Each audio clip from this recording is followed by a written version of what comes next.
Bapak-bapak, ibu-ibu, saudara-saudara kaum muslimin rahimakumullah. Murai di dahan dan koko ayam di kandang, dunia ini penuh dengan berbagai macam kesibukan. Sejak dari petani yang turun ke ladang, pedagang yang berangkat ke pasar, pelajar yang menuju sekolah, sampai kepada pegawai yang berangkat ke kantor, seluruhnya tidak lain untuk mencari sesuatu yang bernama bahagia. Setiap orang menginginkan kebahagiaan dan tidak seorang pun menginginkan kesengsaraan dalam kehidupan ini. Namun nyatanya tidak setiap orang yang ingin bahagia mengetahui jalan yang harus ditempuhnya untuk sampai kepada kebahagiaan itu. Maka pada kesempatan pertemuan kali ini saya ingin menyampaikan sebuah hadis dari junjungan kita baginda Nabi besar Muhammad sallallahu alaihi wasallam yang termuat dalam kitab Mukhtarul Ahadits An-Nabawiyah, di mana beliau bersabda, arba'un min sa'adatil mar'i. Ada 4 perkara yang merupakan tanda dari orang bahagia. Saya mau tanya, di antara saudara-saudara yang hadir di sini, apa ada yang kepengen jadi orang sengsara? Seluruhnya tentu ingin mendapatkan kebahagiaan. Maka menurut resep dari Nabi kita, tanda orang bahagia itu 4. Jadi kalau saudara ingin bahagia, harus mempunyai 4 perkara ini. Yang pertama, orang bahagia itu kata Nabi, darun wasi'un, punya rumah biar bagus asal gede, enak ngaturnya, daripada sudah punya rumah kecil adanya di pinggir kali, gubuk, kalau hujan bocor miring lagi, kiamat. Loh, kalau gitu Islam materialis dong. Hadis ini boleh diartikan dengan makna hakiki, arti yang sebenarnya. Boleh diartikan dengan makna majazi, arti kiasan. Kalau dia diartikan dengan arti kias, maka yang dimaksud darun wasi'un ay qalbun wasi'un. Rumah yang luas tidak lain daripada hati yang lapang. Karena di situ kunci kebahagiaan yang sebenarnya. Walaupun kita cuma tinggal di petak berukuran 2 kali 3 meter, kalau hati kita luas-luas rasanya rumah itu. Tapi biar rumah kita halamannya saja puluhan ribu hektar, ada kolam renangnya, kamar tidurnya tidak lagi terhitung. Kalau hati yang menempati rumah itu sempit, maka akan terasa sempit jugalah rumah itu. Tempat bergantungnya tidak lain adalah hati. Marilah kita mencoba melihat berbagai pandangan orang tentang bahagia ini. Ada orang menyangka bahwa bahagia itu kalau dia mendapatkan harta yang sebanyak-banyaknya. Siapa yang banyak harta, dialah raja. Apa yang dia mau, seluruhnya bisa dibeli. Keamanannya, dia bisa menyewa petugas. Seluruh fasilitas untuk menyenangkan kehidupannya bisa dibeli. Pendeknya, hartalah segala-galanya dalam kehidupan.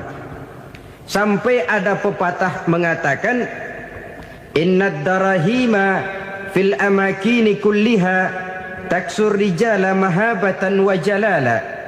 Sesungguhnya harta, dinar, dirham, uang, di mana-mana selalu bikin hebat orang yang memilikinya.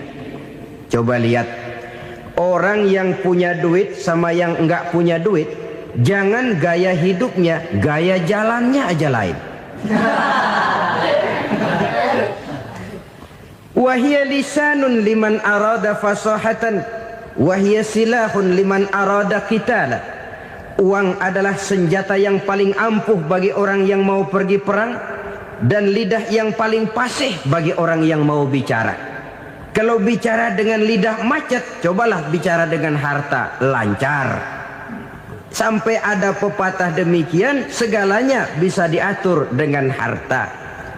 Maka di kalangan orang yang berpandangan semacam itu, seluruh kegiatan hidupnya hanya terfokus kepada bagaimana mengumpulkan harta yang sebanyak-banyaknya. Tidak peduli halal haram, tidak kenal sore pagi siang dan malam, tidak sempat sujud, jauh dari agama, jauh dari kehidupan yang bersifat ruhaniyah, jauh dari Allah dan sebagainya. Sampai dalam Al-Quran dikelompokkan dalam kelompok yang dinamakan lumazah. Allazi jama'a malahu wa 'addadah yahsabu anna malahu akhladah. Mereka mengumpul-ngumpulkan harta sebanyak-banyaknya dan menyangka bahwa harta yang banyak itu dapat mengekalkan hidupnya, mengekalkan kekayaannya, mengekalkan kebahagiaannya. Saudara hadirin yang berbahagia, kalau pandangan hidup ini benar, artinya kalau harta memang merupakan satu-satunya hal yang dapat membuat orang bahagia, tentu di rumah mewah tidak akan pernah ada tangis derita. Tentu di satu tempat di mana fasilitas hidup serba menunjang tidak ada yang namanya penderitaan. Tapi suka dan duka, sedih dan gembira, senyum dan tawa adalah milik setiap orang, baik dia punya harta maupun dia tidak punya harta.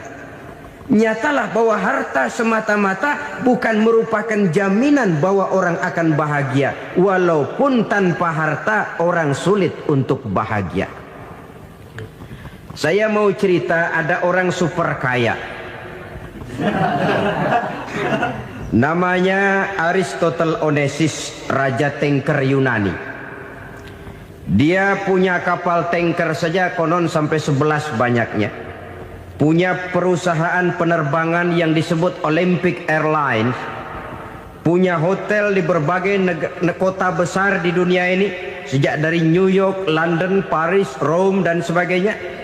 Bahkan punya pulau yang dia namakan Pulau Scorpio. Ini kan namanya sudah kaya nggak tanggung-tanggung, punya pulau. Nah, dia punya 2 orang anak, yang satu laki-laki namanya Alexander, yang satu perempuan namanya Maria Onesius. Seluruh harapannya tertumpah kepada anak lakinya Alexander ini, yang akan meneruskan usahanya, meneruskan kekayaannya, meneruskan dinastinya. Apa yang terjadi? Ternyata anak yang dia harapkan yang bernama Alexander ini mati muda dalam kecelakaan pada waktu dia olahraga. Apa olahraganya? Namanya olahraga anak orang kaya, golongan jet set. Olahraganya olahraga pesawat terbang. Jatuh, ya nggak kapungut, habis mati. Tinggal satu anak perempuannya, Maria Onesius. Tapi anak perempuan ini juga malah urakan.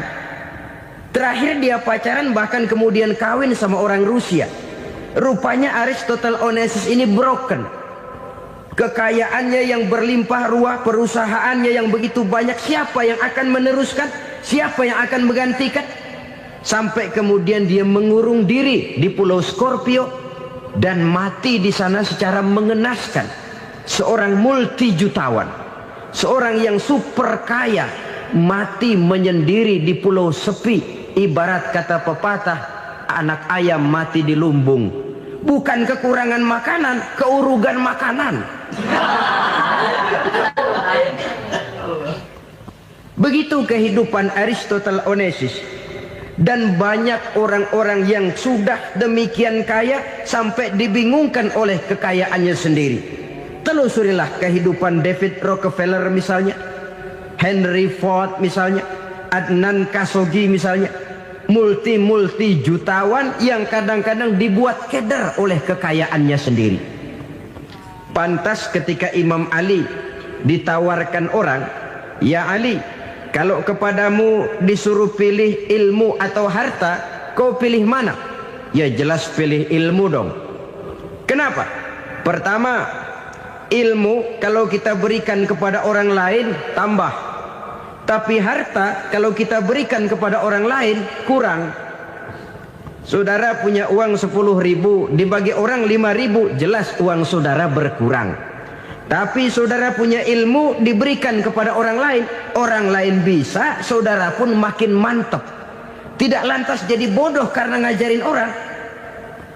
Saudara bisa Fatihah lalu mengajarkan orang Fatihah. Orang bisa, saudara pun makin hafal. Tidak lantas setelah diajarin orang ilmunya hilang. Begitu datang dia minta orang, tolong ajarin saya Fatihah, udah habis, nggak ada.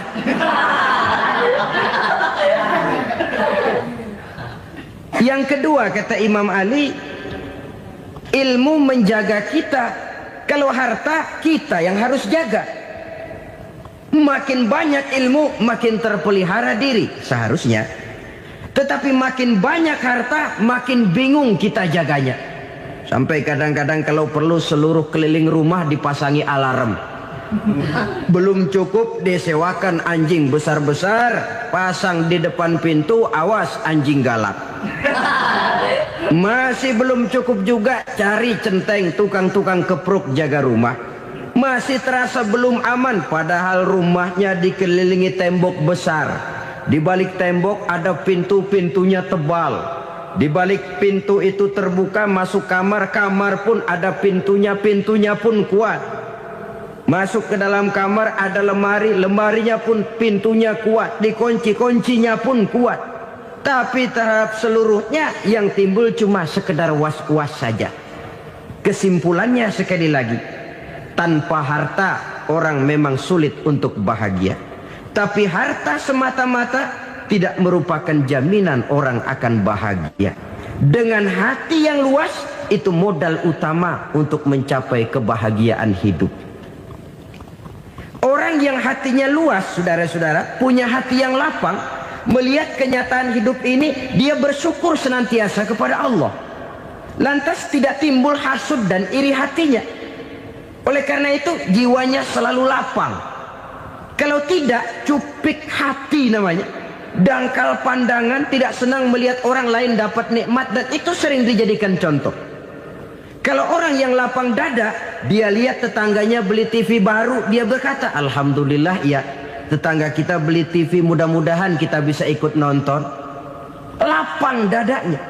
Tapi orang yang sempit hati, lihat tetangga beli televisi, meriang. Enggak diapa-apain, meriang. Besoknya dengar tetangga beli motor, makin sakit, ke rumah sakit. Lalu di rumah sakit dengar tetangganya beli mobil, mati. Disiksa oleh perasaannya sendiri. Orang kalau hati sudah sempit dalam hidup, kemanapun dia pergi, sempit rasanya medan kehidupannya. Kemudian kita melihat juga ada orang yang menilai bahwa bahagia itu katanya kalau punya kedudukan yang tinggi, pangkat yang agung, wibawa yang besar. Mungkin betul, tapi mungkin juga tidak. Bergantung kepada hati orang yang punya pangkat itu. Sama dengan harta tadi. Harta akan membawa bahagia kalau dia jatuh ke tangan orang yang berhati lapang. Tapi harta akan jadi bencana kalau jatuh ke tangan hati orang yang sempit. Pangkat akan membawa bahaya kalau jatuh di tangan hati orang yang sempit. Lebih dari itu, kenyataan mengajarkan kepada kita bahwa ternyata pangkat dan jabatan tidak selamanya memberikan kebahagiaan dalam kehidupan. Bahkan resikonya kelewat besar. Beberapa bukti kita bisa ambil dari para pemimpin dunia yang menjadi korban lantaran pangkat dan jabatan yang disandangnya. Saudara ingat Presiden Abraham Lincoln dan John Kennedy dari Amerika? Dibunuh orang. Park Chung-hee dari Korea Selatan, Ziaur Rahman dari Bangladesh, Anwar Sadat dari Mesir, terakhir Indira Gandhi dari India, menjadi korban dari pangkat dan jabatan yang disandangnya dari orang-orang yang tidak senang dia memegang jabatan itu. Dia akan mudah mengundang bencana. Sehingga pantas kalau seorang presiden terkemuka Amerika, Harry Truman namanya, dia mengatakan jabatan presiden itu, kata dia, seperti orang nunggang macan. Naik macan, Harus kita taiki, kalau enggak dia bakal nerekam kita. Ngeri katanya. Adapun orang yang hatinya lapang, kalau dia menerima pangkat dan jabatan, dianggapnya itu satu kesempatan untuk berbuat baik. Tapi orang yang berhati sempit, menerima pangkat dan jabatan, bukan kadang-kadang menerima, malah berusaha setengah mati mencapai dengan segala cara. Kalau perlu jilat atas, jilat atas. Jadi golongan sumuhun dawuh. Jadi kelompok kulon nuwun, yes sir, yang kerjanya cuma oke bos. Kalau perlu jilat atas, jilat atas. Kalau perlu injak yang bawah, injak yang bawah. Perlu sikut kiri kanan, sikut kiri kanan. Yang penting pangkat dapat, jabatan dapat. Orang yang semacam ini, kalau sudah mempunyai pangkat dan jabatan, biasanya dia tidak menganggap itu sebagai amanah, tidak menganggap sebagai kesempatan berbuat baik, tapi malah kesempatan untuk memperturutkan hawa nafsunya yang dilatar belakangi oleh kesempitan hatinya tadi. Apalagi kalau orang memperoleh pangkat karena banyak mengeluarkan uang. Seakan-akan pangkat dan jabatan itu sekarang macam proyek, pakai tender. Siapa yang berani bayar segini naik, nggak berani minggir. Padahal logikanya, kalau orang mencapai satu jabatan karena banyak mengeluarkan uang, hampir bisa dipastikan bahwa setelah jabatan itu dia pegang, langkah pertama yang akan dilakukannya ialah berusaha bagaimana uang yang dia keluarkan supaya kembali. Ya paling kurang pulang modal dulu dong. Soal mikirin rakyat soal nanti, tapi ini modal harus pulang. Itu celakanya kalau orang memperoleh pangkat dan jabatan cuma karena banyak mengeluarkan uang. Jarang orang yang mempunyai keyakinan dan pandangan bahwa pangkat dan jabatan merupakan amanah. Jadi sekali lagi, pangkat dan jabatan mungkin saja membawa kebahagiaan kalau jatuh ke tangan orang yang berhati lapang. Tapi bisa jadi bencana kalau dia jatuh ke tangan orang yang mempunyai hati yang sempit. Dan lagi-lagi stresnya hati yang lapang.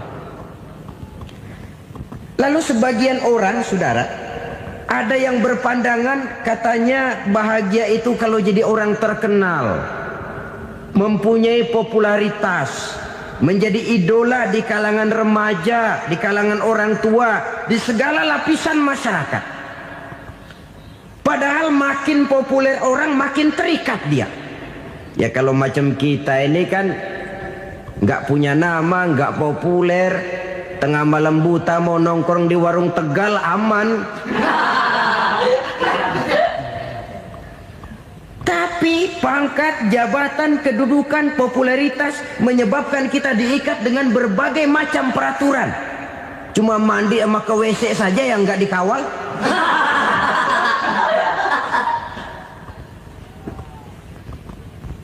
Benarkah popularitas, ketenaran membawa kebahagiaan?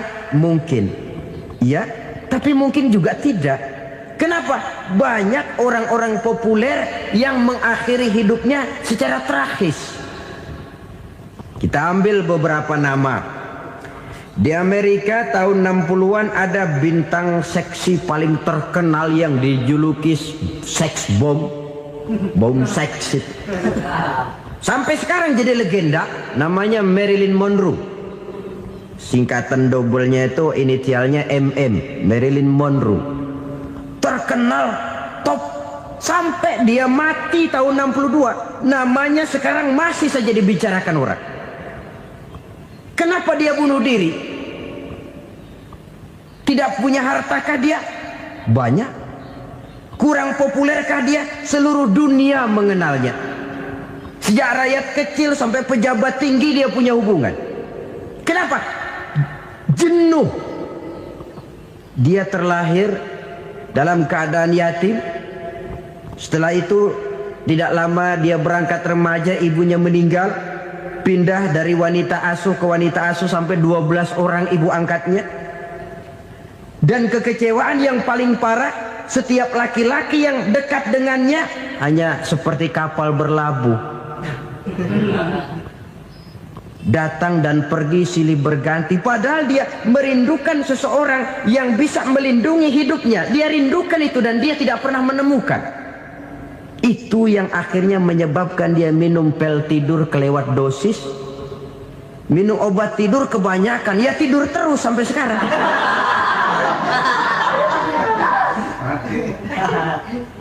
Dia mengakui, saya telah memiliki ketenaran, tapi saya tidak pernah hidup dalam ketenaran itu. Saya pandai main sandiwara, tapi saya ingin hidup dalam alam yang real sebagaimana umumnya orang. Itu yang dia rindukan. Menyusul jejak yang namanya Marilyn Monroe ini, Billie Holiday, saudara kenal tentu. Di rumah sakit dirawat. Dia juga minum obat overdosis, mati lagi. Jimi Hendrix minum obat tidur overdosis kelewat batas, mati lagi. Lalu yang menghanyutkan diri di danau, Janis Joplin dan Brian Jones. Ini orang-orang populer, orang-orang terkemuka yang mengakhiri hidup secara tragis, bukan karena tidak terkenal, mungkin karena sudah saking terkenalnya. Contoh paling belakangan, Bruce Lee. Wah, ini tukang-tukang kepruk tentu kenal siapa dia. Sampai sekarang pun tabir kematiannya masih merupakan misteri.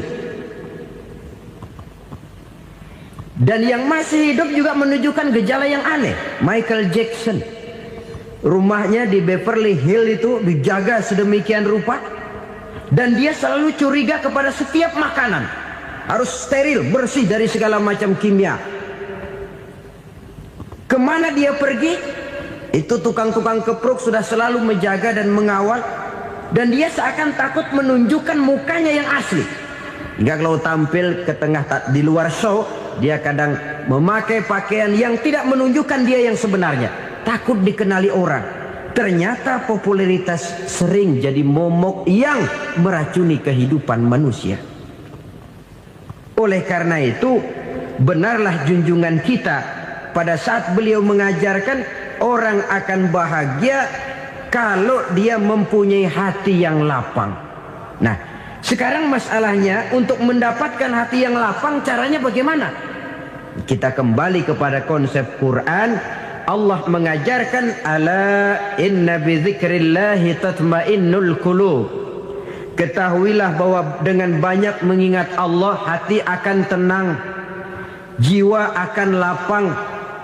Dengan kata lain, dekat dengan agama, merasakan kehadiran Allah dekat dalam hidup. Itu muara pertama untuk mencapai hati yang lapang. Ala inna bi dzikrillahi tatmainnul qulub. Jangan macam orang sekarang ingin mendapatkan ketenangan lalu tapak di puncak gunung, di gua-gua, di tempat sepi. Iyalah kalau nggak ada ular. Kalau tergigit ular berbisa, ketenangan belum, mati jelas itu. Islam positif untuk mendapatkan ketenangan. Ala inna bi dzikrillahi tatmainnul qulubi. Bahwa ketahuilah bahwa dengan banyak mengingat Allah, hati akan tenang, jiwa akan lapang, nuansa pikiran akan luas. Karena yang namanya bahagia ada dimanapun manusia berada. Di kampung ada bahagia, di kota ada bahagia. Di ngarai, di lembah, di gunung, di hutan, di lautan, di angkasa luar. Dimanapun bahagia itu ada kalau kita bermodalkan hati yang lapang ini. Dan hati akan lapang kalau kita dekat dengan agama. Dekat dengan harta buat sementara hati mungkin tenang. Tapi ketenangan yang relatif dan temporer. Apalagi orang tiap kali tambah harta, tiap kali tambah rencana. Itu wajar. Mungkin sebelumnya saudara berpikir, kalau punya duit 5.000 enak nih. Begitu punya duit 5.000, aduh sayang kalau 10.000 aja. Tiap kali tambah harta, tiap kali lain rencana. Semakin banyak rencana, makin menjauhkan kita dari yang namanya ketenangan.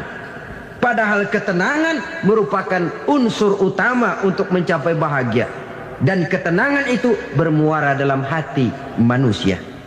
Tengoklah kehidupan ini. Orang yang banyak harta dengan orang miskin, berbedakah rasa sakit yang mereka tanggungkan? Rasanya tidak. Walaupun si kaya tidur di kasur empuk berselimutkan sutra mahal, sementara si miskin meringkuk di balai bambu yang keras dan kasar. Apabila maut datang, dia juga tidak pernah pilih bulu. Maut datang menjemput si kaya di singgasana keemasannya, dikelilingi oleh para pengasuh, dayang dan idang serta para pengawal. Dan maut pun datang menjemput si miskin papa, sehingga ia tergelepar di tepian jalan. Kedua-duanya bernama mati. Kalau nyata bahwa sakit yang ditanggung si kaya tidak beda dengan sakit yang ditanggung si miskin, bukan harta semata yang membuat orang bahagia. Hati yang tenang, jiwa yang lapang penuh kedamaian, karena banyak berzikir dan mengingat Allah, itu merupakan modal utama untuk mencapai sesuatu yang bernama bahagia.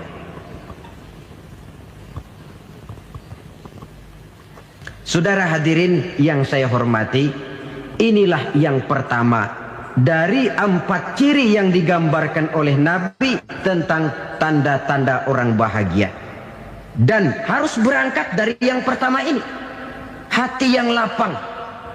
Ini yang harus kita miliki lebih dahulu. Baru nanti akan menyusul kepada poin yang ketiga, kedua, dan selanjutnya.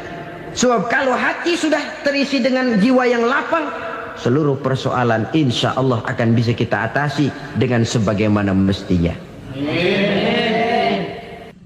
Yang kedua sekarang, tanda orang bahagia menurut baginda Nabi, markabun syariah. Orang bahagia itu, kata beliau, punya kendaraan biar cepat asal lancar. Artinya kemana dia mau pergi mudah.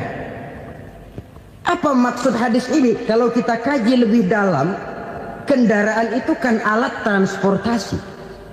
Transportasi tidak lain adalah usaha memudahkan komunikasi. Pindah dari situ kepada teori bahwa manusia adalah zon political, makhluk bermasyarakat yang tidak bisa memenuhi kebutuhan hidupnya secara sendirian. Kita memerlukan keberadaan orang lain dalam kehidupan ini. Untuk memakai baju saja kita sudah perlukan petani yang tanam kapas, pabrik yang memintal kapas jadi benang, pabrik yang menenun benang jadi kain, sampai kepada mesin jahit, sampai kepada tukang jahit. Itu cuma untuk memakai pakaian saja. Tidak seorang pun di antara kita yang sanggup memenuhi kebutuhan hidupnya secara sendiri. Kita perlu orang lain. Maka kebebasan dalam arti mutlak, kebebasan tanpa batas, itu tidak mungkin ada dalam kehidupan. Karena kita mengadakan yang disebut interaksi sosial. Setiap kegiatan kita tentu melibatkan orang lain. Menurut kita barangkali kita bebas jalan di jalan raya semaunya, tapi orang lain berkendaraan pun merasa bahwa ini ada juga jalan haknya, dan begitu selanjutnya. Oleh karena itu, maksud dari kendaraan yang cepat ini adalah khulata'uhu ma'as solihin. Lingkungan pergaulannya terdiri dari orang-orang soleh. Pergaulannya luas. Kemana dia pergi ada temannya. Kesulitannya ada tempat dia cerita. Dan kesulitan kalau sudah diceritakan kepada orang lain, taruh kata orang itu tidak bisa menolong, namun menceritakannya kepada orang yang kita percayai, kan paling kurang sudah mengurangi beban jiwa, mengurangi tanggungan batin, merasa masih ada tempat kita cerita. Maka lebih baik orang awam yang mau bergaul ketimbang orang setengah alim tapi ngunci pintu. Sebab nantinya akan timbul sikap picik, cupik pandangan, dan tidak luas menghadapi kenyataan dalam kehidupan ini. Namun yang harus kita garis bawahi, pergaulan memang mesti luas. Namun jangan sekali-kali lupa bahwa pergaulan sangat besar pengaruhnya dalam ikut membentuk kepribadian manusia. Sehari-hari bisa kita bilang, kalau kita dekat sama tukang minyak wangi, sekalipun nggak dibagi minyaknya, baunya tentu dapat. Betul? Tapi dekat sama tukang elas, walaupun nggak kena apinya, asapnya mesti kena. Kalau Syauqi mengatakan lebih jelas lagi, man asyaral asrafa asa musyarrafan wa muasyiral anzali ghairu musyarrafin. Awalam taral jildal hakira muqabbalan bisagri lamma sara jildal mushaf. Siapa yang bergaul dengan orang mulia, dia bakal ikut menjadi mulia. Tapi siapa yang berteman dengan orang hina, dia tidak bakal ikut menjadi mulia. Tidakkah kau lihat, kata Syauqi, kulit kambing yang hina pun dicium orang ketika menjadi kantong Quran. Kulit kambing hina, kalau dia sendirian gak ada yang mau cium. Tapi begitu dia bergaul dengan Quran, menjadi kantong Quran, dipakein minyak wangi, ditaruh di tempat yang tinggi, mau diambil dicium dulu, dibawa dengan penuh hormat dan hati-hati. Kulit kambing yang hina lantaran berteman dengan Quran, numpang mujur. Tapi coba lihat kalau kulit kambing berteman dengan kayu, jadi beduk, habis. Zohor dikemplang, asar dipukul. Itu pun sedikit saja, cuma salah milih teman. Yang temannya Quran dihormati orang, yang temannya kayu lantaran jadi beduk, gelap-gelap subuh orang udah kemplangin.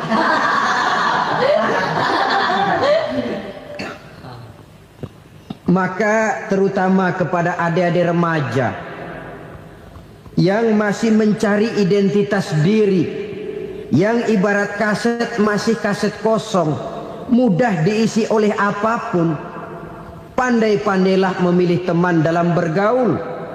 Karena banyak orang yang tadinya baik-baik, ketika terseret dalam pergaulan dengan orang yang tidak baik, kebaikannya menjadi lentur dan luntur. Tapi berapa banyak bajingan-bajingan tengik, orang-orang yang berlumur noda dan dosa, tiap hari melakukan maksiat, namun bergaul dengan orang yang baik-baik, pada akhirnya sedikit demi sedikit beringsut dan berangsur dia terbiasa mengikuti kebaikan-kebaikan. Saya tekankan ini kepada remaja karena mereka masih mencari identitas diri. Apa yang mereka lihat mereka mau, apa yang mereka dengar mereka ingin tahu. Coba lihat kehidupan remaja. Pulang nonton film Rambo, pengen jadi Rambo, gagah, maunya belekai melulu. Pulang nonton film Superman, pengen bisa terbang. Pulang nonton India, nyanyi melulu. Wajar, mereka masih mencari identitas diri. Saya ini sebenarnya siapa? Lingkungan, pergaulan akan membentuk itu. Karena itu pandai-pandailah bergaul, karena ia sangat besar pengaruhnya dalam ikut membentuk kepribadian manusia. Apalagi sifat yang jelek lebih cepat menularnya ketimbang sifat yang baik. Sifat yang baik, watak yang soleh itu lambat sekali untuk menular. Tapi yang tidak baik, kan prosesnya mah kalau remaja biasanya mula-mula dengar. Karena dengar lalu pengen tahu. Karena pengen tahu lalu ngeliatin. Begitu ngeliatin kan pengen nyobain. Setelah nyobain ketagihan. Nah ini prosesnya. Yang namanya ganja, morfin, narkotik, awalnya kan begitu. Mula-mula denger, katanya kalau sudah fly to the sky, sudah melayang ke langit, katanya disitulah puncak kebahagiaan. Mulanya cuma denger. Karena denger pengen tahu. Karena pengen tahu lalu ngeliat, kumpul sama orang yang suka ngeganja. Setelah ngeliat, nah pengen ngerasain. Begitu ngerasain enak juga, ketagihan. Kalau sudah ketagihan jadi penyakit kronis, bisa merembet kepada yang lain. Iya, kalau orang tuanya mampu untuk beli morfin, beli ganja. Kalau tidak kan pikirannya ngayap, jemuran siapa ya gue sabet. Timbullah perbuatan-perbuatan negatif yang bermula dari salah pergaulan. Apalagi buat adik-adik remaja yang tinggal di kota-kota besar, yang pengaruh budaya, pengaruh kesenian, pengaruh struktur kehidupan yang nampak makin individualistis, di mana persaingan tajam, tensi ekonomi tinggi, orang mudah mengalami stres. Pandai-pandailah dalam bergaul, sekali lagi, karena ia sangat besar pengaruhnya dalam ikut membentuk kepribadian manusia. Orang bahagia punya kendaraan yang cepat, artinya punya pergaulan yang luas, dan lingkungan pergaulannya terdiri dari orang-orang yang soleh. Kemana dia pergi ada teman, kesulitannya ada tempat dia cerita. Tapi kalau sudah menyendiri, hidup sendiri, kesulitan dipikiri sendiri, bisa mati belum waktunya. Tidak ada tempat berbagi rasa, tidak ada tempat bercerita, tidak ada tempat mengurangi beban dalam kehidupan. Pantas betul kalau Islam sangat menggalakkan dan menganjurkan orang kalau sudah sampai waktunya itu untuk melangsungkan nikah. Kata Nabi, ya ma'syaras syabab man istata'a minkumul ba'at falyatazawwaj. Hai para pemuda, kalau sudah mampu memberi nafkah, kawinlah, nikahlah kamu. Kenapa? Sudah ada teman hidup, tempat berbagi rasa. Kesulitan kalau ada tempat cerita akan lebih ringan ketimbang kita telan sendiri, walaupun bobot kesulitannya sama beratnya. Saudara-saudara kaum muslimin rahimakumullah, inilah ciri yang kedua, punya kendaraan biar cepat asal lancar.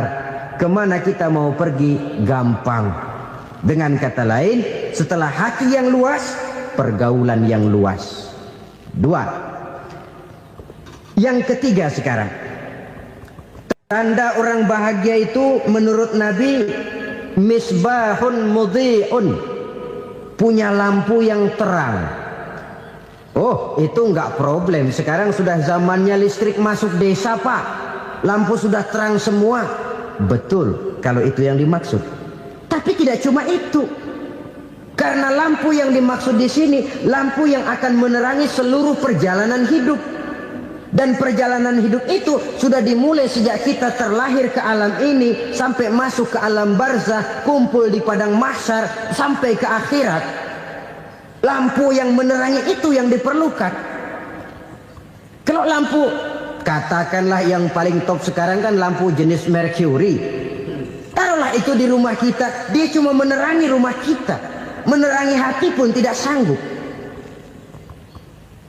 Bila kita masuk ke alam barzakh, alam kubur, sanggupkah si Mercury yang begitu terang menerangi alam barzakh kita? Tidak sanggup lagi.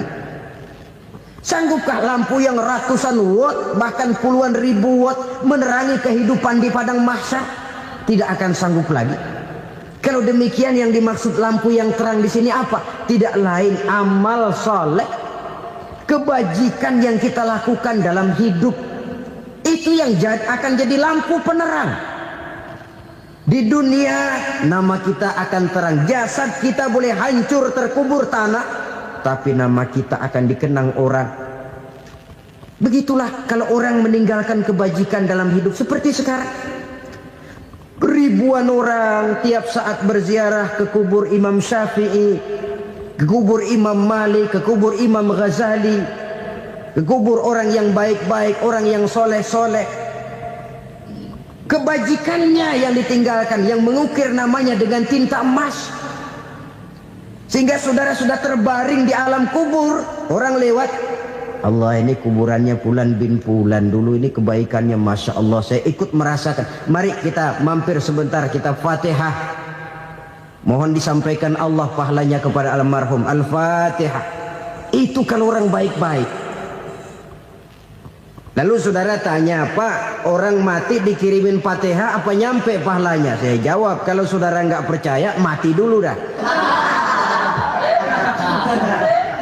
Nanti saya Fatihain, tungguin di sana. Umpama nggak sampai, balik lagi kemari. Sekarang ini kan maunya otak-otakan saja. Kalau nggak masuk otak, nggak percaya. Padahal alam gaib itu nggak bisa diotak-otakin. Sama saja dengan saudara pernah dengar cerita kapal tanpa emas tenggelam kan? Pernah nggak? Di mana? Di laut Masa Lembo. Begitu ketampung Mas tenggelam, ratusan penumpang itu terjun ke laut, dipermainkan gelombang, berjuang menghadapi maut itu. Orang lagi timbul tenggelam di lautan, dihantam ombak, kita tengokin pakai helikopter. Pak, lagi timbul tenggelam ya? Iya, tolongin. Jangan khawatir Pak, nih saya kirim intan Pak, harganya 10 juta. Kira-kira orang yang timbul tenggelam di laut seneng nggak? Tidak. Kan mahal toh intan 10 juta. Kenapa dia nggak senang? Karena intan 10 juta dalam kondisi seperti itu tidak sanggup menyelamatkan dia. Dia akan girang kalau dikirimin ban mobil bekas, dikirimin papan terentang atau bambu. Intan yang 10 juta dia nggak girang. Ban mobil bekas yang 1000 perak, tuh pegang, itu yang dia girang betul. Inilah sebabnya Nabi berkata, mal mayyitu fi qabrihi illa kal ghariqil mutaghawwis. Orang yang meninggal di alam kuburnya seperti orang timbul tenggelam di lautan. Yantaziru da'watan min ahli, menunggu doa dari keluarganya yang masih hidup.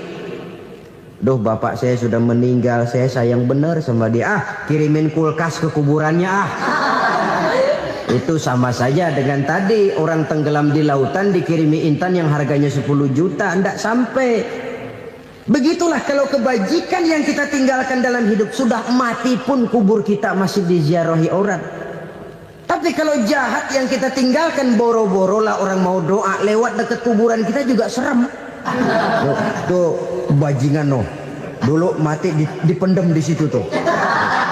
Jangan lewat situ, ntar kesurupan, jangan. Lewat saja orang ngeri. Konon lagi membacakan Fatihah dan mengirimkan doa.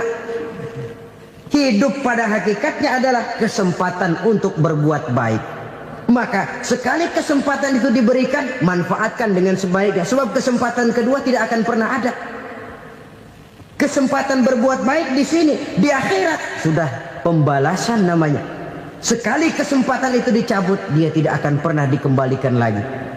Kata Iqbal, hidup tidak mundur ke belakang, Bung. Berhenti diinjak orang, mundur hancur. Tidak ada kata mundur dalam hidup ini. Berhenti diinjak orang, mundur kecebur. Tidak ada kata lain, harus maju dalam kehidupan dalam artian yang positif. Hidup adalah kesempatan untuk mengumpulkan kebajikan yang sebanyak-banyaknya. Di situ nilai daripada manusia.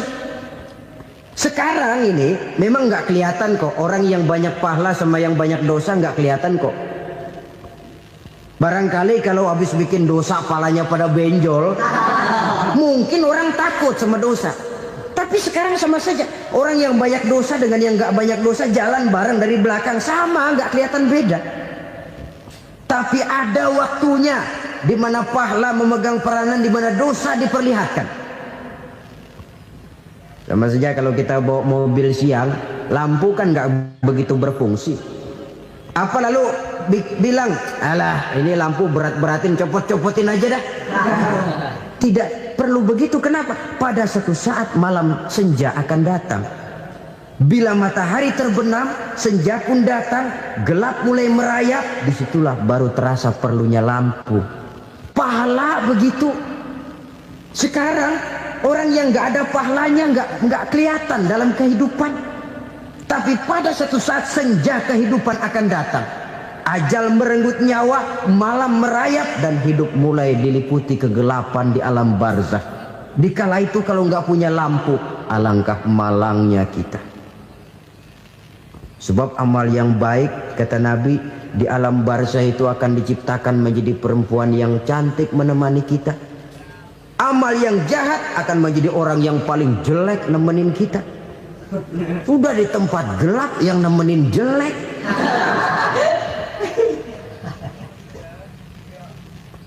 Kaum muslimin rahimakumullah.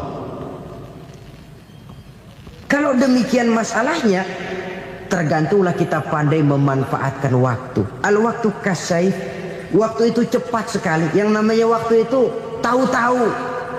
Tahu-tahu udah tahun 87. Tahu-tahu udah begitu. Tahu-tahu yang kemarin anak-anak, sekarang udah pada punya anak. tahu-tahu saja itu. Begitu cepat waktu berlalu. Kalau tidaklah pandai kita memanfaatkannya, akan rugi kita. Nabi bersabda, "Man kana yaumuhu khairun min amsihi fahuwa rabih." Barang siapa yang hari ini lebih baik daripada hari kemarin, itu orang untung. Hari ini lebih baik daripada kemarin. Bulan ini lebih baik dari bulan kemarin. Tahun ini lebih baik dari tahun kemarin. Itu orang yang beruntung. Tahun kemarin sembayangnya maghrib doang, sekarang udah tambah isya. Tahun kemarin cuman Idul Fitri aja ngancem bener, sekarang udah tambah Jumat, lalu tambah lagi maghrib, tambah lagi isya, dan selanjutnya. Hari ini lebih baik daripada kemarin, itu orang yang beruntung. Wa man kana yaumuhu mislu amsihi fahuwa khasir. Lalu barang siapa yang hari ini sama saja dengan hari kemarin, itu orang rugi. Hari ini sama dengan kemarin, rugi itu. Bulan ini begitu, bulan kemarin begitu, tahun ini begitu, tahun lalu juga begitu. Rugi itu orang. Rugi apa? Rugi umur. Umur tambah, amalan gak pernah tambah. Dan saya pikir lebih merupakan azab ketimbang nikmat kalau orang dikasih panjang umur cuma untuk numpuk dosa. Mending mana? Panjang umur banyak dosa sama pendek umur dikit dosa. Mending mana? Mending mana? Ya, paling mending tentu panjang umur banyak pahala. Tapi kalau tidak, sekali lagi, lebih merupakan azab ketimbang nikmat kalau orang diberikan panjang umur tapi cuma untuk sekedar menumpuk dosa. Kehilangan kesadaran bahwa dunia bukan terminal akhir dari satu perjalanan. Dia cuma halte di mana kita berhenti sebentar untuk menuju kepada terminal yang hakiki. Saudara-saudara kaum muslimin rahimakumullah, inilah lampu yang akan menerangi kehidupan. Amal yang kita lakukan di dalam kehidupan. Jadi yang dimaksud dengan lampu yang terang, kebajikan yang kita kerjakan dalam hidup. Nah, setiap orang di awal tadi saya bilang ingin bahagia. Bahagia itu kan hakikatnya kumpulan senang dan selamat. Senang, selamat. Apa bedanya? Senang tapi tidak selamat, nggak bahagia. Selamat tapi nggak senang, nggak bahagia orang. Contoh, kalau orang korupsi, duitnya banyak, senang dia, tapi keselamatannya. Ada tentara baris di samping rumahnya udah bingung, padahal tentara latihan. Tentara cuma latihan, dia bingung. Senang, tapi karena keselamatannya tidak terjamin, dia tidak bahagia. Sebaliknya pegawai negeri jujur benar, cuma segaji-gajinya, selamat nggak korupsi tapi melarat, ya nggak bahagia juga, kurang senang. Kesenangan dan keselamatan untuk dunia saja, ya sekali lagi, kalau cuma sekedar untuk dunia saja, bisa dibeli pakai uang, bisa dibeli pakai uang. Saudara ingin selamat, bisa dibeli pakai uang. Saudara ingin senang, bisa dibeli dengan uang. Tapi setelah mati masuk ke alam barzah, habis kekuasaan uang. Nggak bisa lagi beli keselamatan pakai uang. Tidak mungkin lagi membeli kesenangan dengan uang. Di situ pahala yang megang peranan. Makin banyak pahala, makin banyak saham untuk membeli kesenangan dan keselamatan, untuk memperoleh yang namanya bahagia. Dan jangan lupa loh, di alam barzah kita nggak sebentar, menunggu datangnya kiamat. Loh iya, kalau kita begitu dikuburin terus kiamat datang, untung. Tapi kalau masih harus 1000, 2000, puluhan ribu tahun yang akan datang, dalam satu penantian yang begitu lama, tanpa saham untuk memperoleh kebahagiaan, satu kemalangan yang tidak ada pernah putus-putusnya. Janganlah tergelincir oleh kebahagiaan sebentar yang menipu dengan mengorbankan kebahagiaan hakiki yang berjangka panjang. Apa artinya senyum sejenak kalau harus ditebus dengan tangis seumur hidup? Biarlah kita minum jamu, pahit memang, getir memang, tapi kan besok badan sehat. Daripada sekarang minum sirup, manis memang, enak memang, tapi bibir pada jontor besok. sirawan, batuk, nggak karu-karuan. Banyak orang tertipu oleh kesenangan yang sebentar. Padahal laisa kullu ma yalma'u zahaban. Belum tentu semua yang berkilat itu emas. Belum tentu semua yang gemerlap itu intan. Karena itu marilah manfaatkan kesempatan yang diberikan Allah ini untuk mengumpulkan kebajikan yang sebanyak-banyaknya. Yang terakhir sekarang, yang keempat, tanda orang bahagia kata Nabi. Zaujatun salihah. Orang bahagia itu tanda yang keempat kata Nabi, punya istri biar cakep asal taat. Sudah surga itu sudah. Cakep taat. Istri kayak gitu, kalau belum mati jangan dikuburin dulu. Sudah cakep taat lagi. Tapi kadang-kadang enggak, udah jelek ngadat melulu. Apa yang mau dipilih? Sebab itu Quran mengatakan istri pakaian untuk suami, suami pakaian untuk istri. Kenapa suami istri diibaratkan pakaian? Alangkah tingginya gaya bahasa Quran ini. Suami istri teman hidup, hidup perjalanan panjang. Sejak kita dalam rahim sudah ada hidup kan di sini. Sampai ke alam dunia, masuk ke alam barzah, kumpul di padang mahsyar, sampai menuju akhirat, itu perjalanan hidup. Carilah istri atau suami teman hidup yang membawa manfaat tidak hanya kehidupan di dunia ini, sampai di alam barzah, sampai di padang mahsyar. Suaminya mungkin meninggal lebih dulu atau istrinya mungkin meninggal lebih dulu. Tapi suami atau istri yang masih hidup berbuat kebajikan. Suami saya meninggal, ada hartanya, saya sedekahkan, niat pahala untuk almarhum suami saya. Ini teman hidup. Tidak dibatasi dan tidak bisa dipisahkan oleh maut sekalipun. Zohirnya mungkin pisah, badannya mungkin pisah, tapi hatinya, jiwanya, kebersamaannya dalam menghadapi kehidupan. Karena itu saudara-saudara, bahasa Quran indah. Suami istri diibaratkan seperti pakaian. Apa fungsi pakaian? Pertama, pakaian jadi kebanggaan. Artinya suami harus menjadi kebanggaan istri, istri harus jadi kebanggaan suami. Yang kedua, pakaian itu kan fungsinya menutup aurat. Artinya sesama suami istri harus saling menjaga kekurangan masing-masing. Jangan malah sesama suami istri saling membongkar rahasia dan aibnya sendiri-sendiri.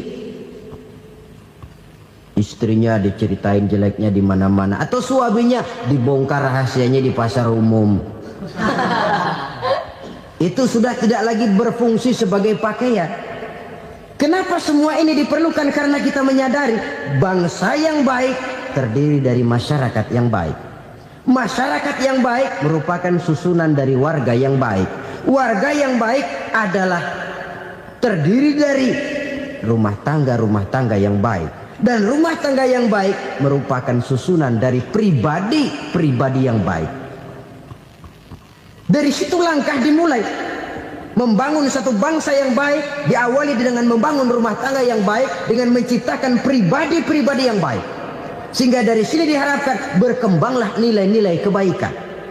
Orang akan bahagia mempunyai istri yang soleh. Kenapa? Tidak ada seorang suami bisa sukses jadi apapun dia, apapun profesinya.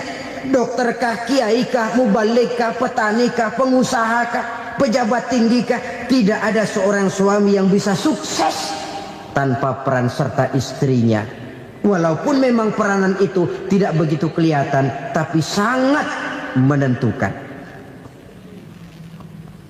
Karena itu, saudara hadirin yang saya hormati, Islam sangat menghargai kaum wanita, memberikan kedudukan yang tinggi sepanjang tidak mematikan kodrat kewanitaannya. Nah, kalau sudah kesuksesan ini diawali dari rumah tangga, karier di masyarakat mudah untuk dikejar. Tapi keberantakan di rumah tangga merupakan kegagalan pertama di tempat lain. Nah, inilah saja yang dapat Al-Fakir sampaikan pada pertemuan kali ini. Terima kasih.